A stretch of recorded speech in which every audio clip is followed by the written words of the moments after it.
কেৱল স্মাৰ্ট হ'লেই মেট্ৰিক বা হায়াৰ ছেকেণ্ডাৰী পৰীক্ষাত ভাল নম্বৰ পাব নোৱাৰি। তাৰ কাৰণে ফ'ল' কৰিব লাগিব সঠিক পদ্ধতি আৰু কৰিব লাগিব ৰেগুলাৰ প্ৰেক্টিছ। যদি তোমালোকে সঁচাই ভাল নম্বৰ পাব বিচৰা তেতিয়াহ'লে কেইটামান উপায় ক'ম মই, যিকেইটা ফ'ল' কৰিলে তোমালোকৰ নিশ্চয় ৰিজাল্ট ভাল হ'ব। নাম্বাৰ 1, ৰুটিন বনোৱা। প্ৰতিটো বিষয় প্ৰতিদিনে এটা নিৰ্দিষ্ট সময় পঢ়াৰ কাৰণে তোমালোকে এখন ৰুটিন বনোৱা আৰু সেই ৰুটিনখন ডেইলি ৰেগুলাৰলি ফ'ল' কৰি যোৱা। এইটো ডিচিপ্লিনে তোমাক বেলেগতকৈ আগুৱাই ৰাখিব। নাম্বাৰ 2, হাৰ্ডৱৰ্ক কৰা আৰু লগতে স্মাৰ্ট ষ্টাডি কৰা। বুজি নোপোৱাকৈ পঢ়ি থাকিলেও কাম নাই। গতিকে যেতিয়া তোমালোকে পঢ়িবা প্ৰতিটো বিষয় প্ৰতিটো টপিক ভালদৰে বুজি পঢ়া আৰু লগতে যিবিলাক ইম্পৰ্টেণ্ট কুৱেশ্যন সেইবিলাক আৰু প্ৰিভিয়াছ ইয়াৰ্ছ কুৱেশ্যন যিবিলাক আছে আগৰ বছৰত অহা কুৱেশ্যনবিলাক সেইবিলাক ভালকৈ ছল্ভ কৰা।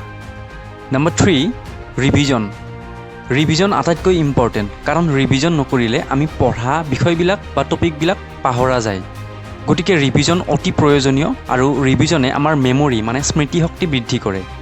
নাম্বাৰ 4, যিমানবিলাক ডিষ্ট্ৰেকশ্যন আছে সেইবিলাক এৰা।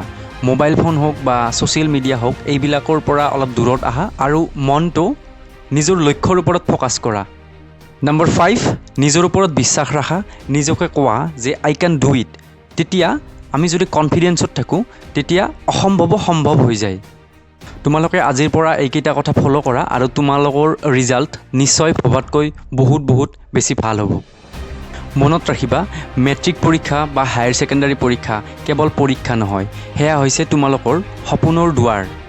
ভিডিঅ'টো যদি ভাল লাগিছে তেতিয়াহ'লে মোৰ চেনেলটো ছাবস্ক্ৰাইব কৰক আৰু ফ'ল' কৰক। থেংক ইউ ফৰ ৱাচিং দ্য ভিডিঅ'।